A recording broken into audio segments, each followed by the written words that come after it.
May 8, 1945, 23:01 hours. Berlin. The war in Europe officially ended 1 minute ago. Across Germany, over 3 million Wehrmacht soldiers who had survived 6 years of war now faced an uncertain fate that many wouldn't survive. In the ruins of the Reichstag, Soviet soldiers celebrated victory.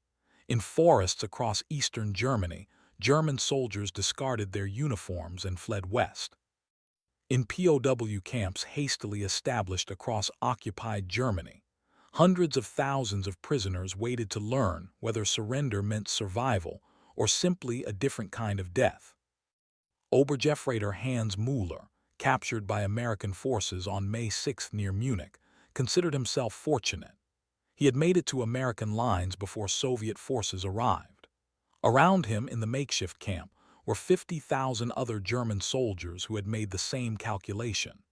Better to surrender to Americans and face uncertain captivity than surrender to Soviets and face near-certain death. The calculation was based on stories filtering back from the Eastern Front, stories that would prove grimly accurate. Further east near Prague, Gefreiter Wilhelm Schmidt hadn't been as fortunate. His unit had surrendered to Soviet forces on May 7th. Within hours, officers had been separated and marched away. Schmidt never saw them again. Within days, the remaining enlisted men began the long march east to collection points. Many wouldn't survive the journey. Of those who did, most wouldn't see Germany again for years. Some would never return at all. This is the story of what happened after the guns fell silent. When approximately 11 million German military personnel became prisoners of war, their fates determined by who captured them, where they were captured, and what crimes their units had committed. The war had ended, but for millions of German soldiers, the dying had barely begun. To understand the fate of German POWs, you must understand the context of their surrender. By May 1945, Germany had been utterly defeated. The Reich that was supposed to last 1,000 years had lasted 12. The military that had conquered a continent was scattered, broken, surrounded. But surrender didn't mean the same thing to all German forces. The critical question wasn't whether to surrender, but to whom. German soldiers understood, with varying degrees of accuracy, what awaited them in captivity. Western Allied treatment, while harsh, generally conformed to Geneva Convention standards. Soviet treatment was known to be brutal, with high mortality rates and long captivity periods. This knowledge shaped German behavior in the war's final weeks. Entire armies attempted to move west to surrender to Americans or British rather than face Soviet capture. The numbers were staggering. At war's end, approximately 3.4 million German soldiers were in Western Allied custody. Another 3.2 million were in Soviet hands, though this number would grow as Soviets took control of additional prisoners from Western zones. Approximately 1 million were scattered across other theaters or held by various resistance groups. The total exceeded 11 million military personnel, plus millions of civilian refugees. The Western Allies were unprepared for the scale of surrender. American forces, advancing rapidly through Germany, suddenly found themselves responsible for hundreds of thousands of prisoners. The Supreme Headquarters Allied Expeditionary Force, SHAF, had planned for significant POW numbers, but not this magnitude. The logistical challenge of housing, feeding, and processing millions of prisoners overwhelmed existing infrastructure. The solution was expedient but harsh. The Americans established Rheinwassenlager, Rhine Meadow camps, where prisoners were held in open fields with minimal shelter, inadequate food, and insufficient sanitation. The camps along the Rhine became symbols of post-war suffering, with conditions that, while not deliberately lethal, caused significant mortality through disease, exposure, and malnutrition.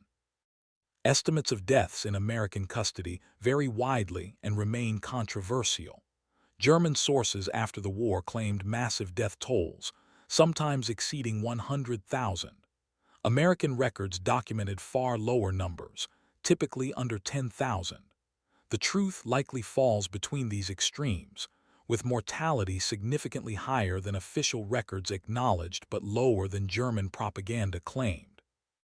What's undeniable is that conditions in the early weeks of captivity were harsh enough to cause preventable deaths. The British faced similar challenges with somewhat better outcomes. British camps were generally better organized than American ones, partly because British forces advanced more methodically and had more time to prepare logistical infrastructure. But they too struggled with the sheer numbers. Canadian forces, who operated semi-independently, established camps that were noted for relatively humane conditions compared to either American or British equivalents. But Western Allied custody, harsh as it sometimes was paradise compared to Soviet captivity. The difference wasn't just degree but fundamental philosophy. Western Allies viewed German POWs as defeated soldiers to be detained until repatriation. Soviets viewed them as war criminals to be punished and as labor resources to be exploited. The distinction meant the difference between eventual release and years or decades of brutal captivity, or death. Soviet treatment of German POWs must be understood in the context of what German forces had done in the Soviet Union. Operation Barbarossa and the subsequent occupation had killed over 20 million Soviet citizens. Wehrmacht and SS units had committed atrocities across the occupied territories. Soviet POWs in German custody had suffered mortality rates exceeding 50%, with millions deliberately starved or worked to death. Soviet forces advancing into Germany in 1945 came seeking revenge for crimes whose scale was almost incomprehensible. The initial Soviet approach was chaotic vengeance. German soldiers attempting to surrender in the war's final days were sometimes shot immediately, sometimes robbed and released, sometimes marched into captivity. Officers faced particular danger, with summary execution common. Units identified as having committed atrocities, SS formations, units that had operated in specific regions, faced collective punishment that made survival unlikely. The forced marches from capture points to collection centers became death marches for many. Prisoners who couldn't maintain pace were shot. Food was minimal or non-existent. Water was scarce. Medical care was absent. Disease spread rapidly. Exact mortality figures for these marches are impossible to determine, but Soviet archives released after the Cold War suggest mortality rates of 10–15% during transit, meaning hundreds of thousands died before even reaching POW camps. The Soviet camp system that awaited survivors was designed for punishment and exploitation, not detention. German POWs were integrated into the Gulag system, the massive network of forced labor camps that had existed since the 1930s. They worked in mines, logging operations, construction projects, and industrial facilities under conditions that were deliberately harsh. The goal wasn't just to punish, but to extract maximum labor value before death or release. Mortality rates in Soviet camps were catastrophic. Of approximately 3.2 million German POWs initially in Soviet custody, around 1 million died in captivity, a mortality rate exceeding 30%. This compared to mortality rates in Western custody generally below 1%. The disparity wasn't accidental. It reflected different approaches to defeated enemies and different levels of concern for POW welfare. The causes of death were multiple and reinforcing. Malnutrition was endemic. Rations were deliberately set below subsistence levels, with the understanding that weakened prisoners were easier to control and that reducing the POW population reduced the resource burden. Disease spread rapidly in overcrowded, unsanitary conditions. Medical care was minimal to non-existent. Work accidents in dangerous industries killed thousands. And outright execution remained common for those deemed war criminals or those too sick to work. Wilhelm Schmidt, the soldier captured near Prague, would spend 8 years in Soviet camps. His diary, recovered after his release in 1953, documented the progression of captivity. The first year was the worst, with mortality highest as prisoners adjusted to inadequate food and brutal labor. Those who survived that first year developed survival strategies, supplementing rations through barter, avoiding the most dangerous work assignments, forming small groups for mutual support. But even with adaptation, the death rate remained high. Schmidt's diary entry from 1947, "We are not prisoners of war, we are slaves. The work kills us as surely as bullets would have, just more slowly. Men disappear daily. Sometimes we are told they died. Sometimes we simply notice their absence. The Soviets keep no careful records of us. We are numbers, labor units, not humans. When we die, new numbers replace us." The Soviet motivation for retaining German POWs extended beyond revenge. The Soviet Union had suffered catastrophic losses in the war, over 25 million dead, much of its western territory devastated, industrial infrastructure destroyed. German POWs represented free labor for reconstruction. They built railroads, worked in mines, constructed housing, cleared ruins. Their labor was extracted without concern for welfare, making them economically valuable despite the costs of minimal food and housing. The retention of POWs beyond the war's end violated Geneva Convention provisions requiring repatriation, without delay, after hostilities ceased. But the Soviet Union had never fully ratified the Geneva Conventions and felt no obligation to follow Western legal frameworks. From the Soviet perspective, German soldiers who had participated in the invasion and occupation of Soviet territory had forfeited any right to humane treatment. Western Allied treatment, while far better than Soviet captivity, also involved forced labor and extended detention. German POWs were used extensively for post-war reconstruction. They cleared rubble in bombed cities, rebuilt infrastructure, worked in agriculture and industry. The labor was rationalized as reparations in kind for war damage Germany had caused. But unlike Soviet employment, Western programs generally provided adequate food and shelter, and mortality rates remained low. The French retained German POWs longest among Western allies. Approximately 700,000 German prisoners remained in French custody through 1948, used primarily for agricultural and reconstruction labor. French treatment varied from relatively humane to exploitative, with conditions deteriorating when prisoners were assigned to private employers who viewed them as free labor to be worked as hard as possible. Mortality in French custody was higher than in American or British camps, but far below Soviet rates.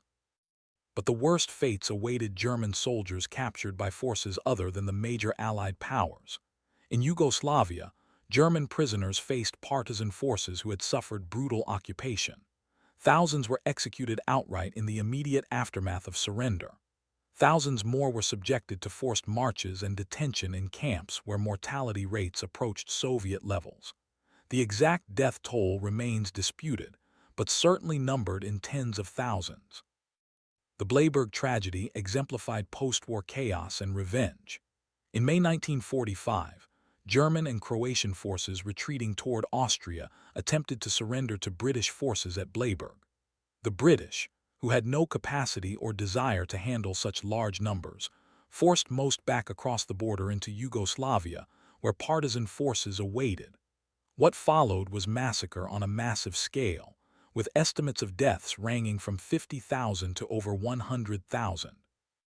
The exact number remains controversial and politically charged, but the basic facts are undeniable. Surrendering forces were handed over to enemies who killed many of them. Czechoslovakia witnessed similar revenge. German forces in Prague attempted to surrender to approaching American forces, but under Allied agreements, Prague was designated Soviet occupation zone. When Soviet forces arrived, German soldiers who had surrendered to Czech resistance or American units were handed over. Many were executed. Others were marched east to camps. The Prague uprising in those final days became a killing field as Czech civilians and resistance fighters took revenge on German forces, who had occupied their nation for 6 years. The fate of SS prisoners was particularly grim. Units identified as Waffen-SS faced almost certain death if captured by Soviets or Eastern European forces. Even Western allies sometimes turned a blind eye to summary execution of SS prisoners, particularly if the unit had been stationed in Eastern Europe. The calculation was simple. SS formations had committed some of the worst atrocities, and their members were considered war criminals rather than regular soldiers. But the distinction between regular Wehrmacht and SS wasn't always clear to captors or always accurate to reality. Wehrmacht units had participated in atrocities, while some Waffen-SS formations had fought conventionally without committing war crimes.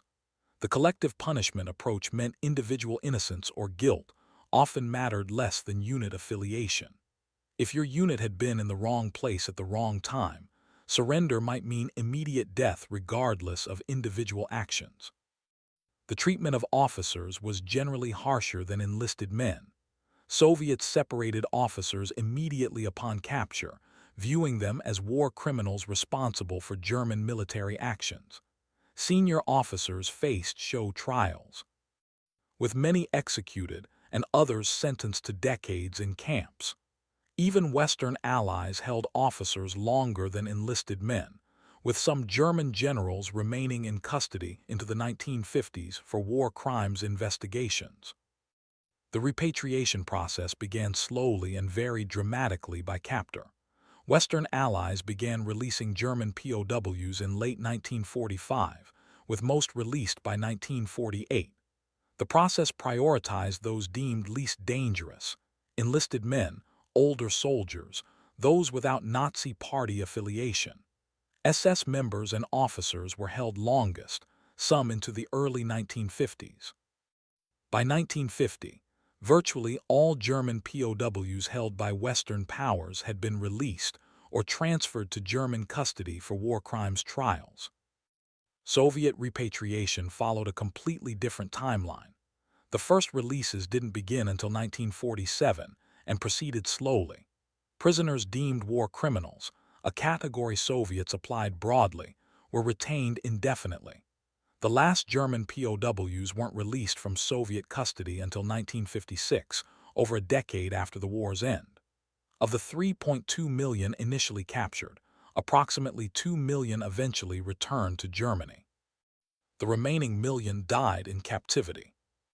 The men who did return from Soviet captivity were broken physically and psychologically. Years of malnutrition left permanent health damage. Hard labor in brutal conditions aged men prematurely. Many returned weighing 40 or 50 pounds less than when captured. Tuberculosis, chronic respiratory diseases, and joint problems from industrial accidents plagued survivors. And the psychological trauma of years in camps, watching friends die, facing daily uncertainty about survival, left scars that never healed. Hans Müller, captured by Americans near Munich, was released in late 1946 after 18 months in custody. He returned to a Germany that barely existed, bombed cities, shattered infrastructure, economy in ruins. But he was alive, relatively healthy, and young enough to rebuild his life. He considered himself fortunate and never stopped knowing that his fortune lay in surrendering to Americans rather than Soviets. Wilhelm Schmidt, captured by Soviets near Prague, was released in 1953 after 8 years in camps. He returned weighing 110 pounds, missing several fingers from frostbite, suffering from chronic respiratory disease. He found that his wife, believing him dead, had remarried. His children barely remembered him. The Germany he returned to was divided, with his hometown in East Germany under Soviet occupation. He had survived captivity, only to find his previous life destroyed. The long-term psychological impact on German society was profound but difficult to quantify. Millions of families waited years for news of fathers, sons, brothers who had been captured. Many never received definitive information about fates. The uncertainty, not knowing whether loved ones were dead or in Soviet camps, created grief that couldn't be processed or resolved. When prisoners finally returned, often years after families had assumed they were dead, The reunions were joyful but complicated by years of separation and trauma. The question of whether German POWs received the treatment they deserved given what Germany had done is complicated and remains controversial. German forces had committed atrocities across occupied territories. Wehrmacht units had participated in war crimes, not just SS. The treatment of Soviet POWs by Germany had been deliberately lethal, with mortality rates exceeding 50%. The occupation of Eastern Europe had been brutal beyond description. Against this context, should German POWs have expected Geneva Convention treatment from enemies they had brutalized?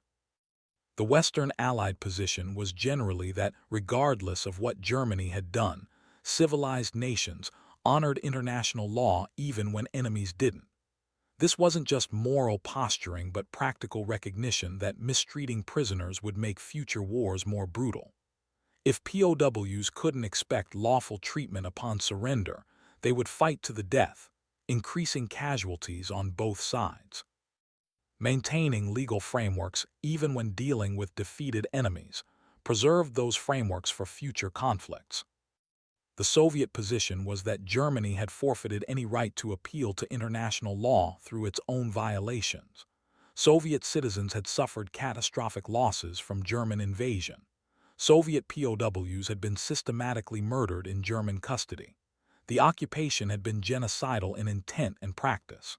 Under these circumstances, treating German POWs harshly wasn't revenge but justice. The labor extracted and hardships imposed were payment for crimes committed. Both positions had logical coherence within their own frameworks. The Western view prioritized maintaining international law even when dealing with criminals. The Soviet view prioritized justice for victims even if that meant violating legal frameworks the criminals themselves had ignored. The collision of these philosophies meant German POW fate depended largely on geography. Where they surrendered determined whether they would be treated as defeated soldiers or war criminals. For individual German soldiers in May 1945, these philosophical questions were less important than the practical reality of survival. They understood, sometimes accurately and sometimes through rumor and misinformation, that Western captivity meant better survival chances. This understanding shaped behavior in the war's final weeks, with entire formations attempting to move west before surrender.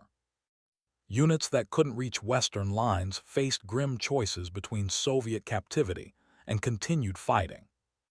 The desperate flight west in April and May 1945 created chaos that itself cost lives. Units moving west abandoned heavy equipment and wounded who couldn't travel. Soldiers discarded uniforms and posed as civilians, though this was war crime under existing frameworks. Groups became separated from commands, leading to bands of armed men without clear authority moving through collapsing German territory. The breakdown of military discipline meant some units committed atrocities during their flight, particularly against civilians perceived as hostile. The refugee crisis compounded everything. Millions of German civilians fled east to west ahead of Soviet forces, having heard accurate and exaggerated accounts of Soviet revenge. Military units mixed with civilian refugees, making it difficult to identify who was combatant, who was civilian, who was deserter, who was war criminal fleeing justice. The roads west became clogged with humanity fleeing one fate toward uncertain futures. Soviet and Allied intelligence services attempted to identify war criminals among the masses of prisoners, but the scale made systematic screening impossible. Some who committed atrocities escaped justice by blending into the mass of ordinary prisoners. Others who were innocent of war crimes were executed or imprisoned based on unit affiliation or captor prejudice. The rough justice of the immediate post-war period meant individual innocence or guilt often mattered less than circumstances of capture. The Nuremberg trials and subsequent war crimes prosecutions attempted to establish accountability for German crimes, but they could only process a tiny fraction of those who might be culpable. The vast majority of German soldiers were never investigated for potential war crimes. They served time as POWs, were released, and returned to civilian life without facing legal consequences for wartime actions. Whether this was appropriate given the scale of German crimes, or whether it was necessary pragmatism given the impossibility of prosecuting millions, remains debated. The integration of returned POWs into post-war German society created complicated dynamics. Men who had been in Soviet camps for years returned to find their families had moved on, their jobs were gone, their social networks had dissolved. The economic hardship of post-war Germany meant limited support for traumatized veterans. Many struggled with physical and psychological damage without adequate medical care or social services. The silence that characterized German discussion of the war extended to POW experiences, with many former prisoners reluctant to discuss what they had endured. The Cold War complicated everything. West Germany, needing to rebuild military forces as a NATO ally, had to reintegrate former Wehrmacht soldiers. This required downplaying their participation in Nazi crimes and emphasizing their role as patriots who had served their country. East Germany, under Soviet occupation, took a different approach, officially condemning the Wehrmacht while quietly integrating some former soldiers into the new National People's Army. Both German states needed former soldiers, but dealt with the complicated legacy differently. The final accounting of German POW deaths remains disputed and will probably never be definitively resolved. Western sources acknowledge approximately 1 million deaths in Soviet custody, with much smaller numbers dying in Western captivity. German sources sometimes claim higher totals, suggesting up to 1.5 million died in Soviet camps and additional hundreds of thousands died in Western custody or immediately after surrender. Soviet archives, partially opened after the Cold War, generally support the lower estimates but with significant gaps and uncertainties. What's undeniable is that German POW treatment varied enormously based on who held them. Western captivity, while harsh initially, generally conformed to legal frameworks and resulted in relatively low mortality and release within a few years. Soviet captivity was brutal, with high mortality and extended detention that sometimes lasted a decade or more. Treatment by other forces, Yugoslavian partisans, Czech resistance, Polish units, varied from case to case but could be lethal, particularly for those identified with occupying forces. The question of moral responsibility is complex. Germany had started the war. German forces had committed atrocities throughout occupied territories. German treatment of enemy POWs, particularly Soviets, had been deliberately lethal. Against this context, the harsh treatment German POWs received can be understood as consequence of German actions. But Geneva Conventions existed precisely to prevent descent into mutual brutality, and violations of those conventions, regardless of justification, undermined the legal frameworks meant to limit war's horror. For the individual soldiers who experienced captivity, philosophical questions mattered less than simple survival. Hans Müller, who surrendered to Americans, endured 18 months of harsh but survivable conditions and returned to rebuild his life.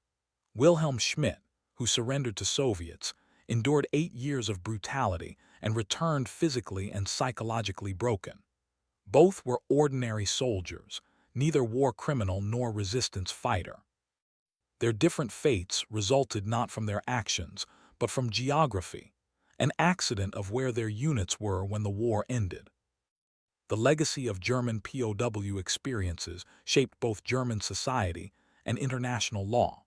German historical memory of Soviet captivity reinforced Cold War anti-Soviet sentiment.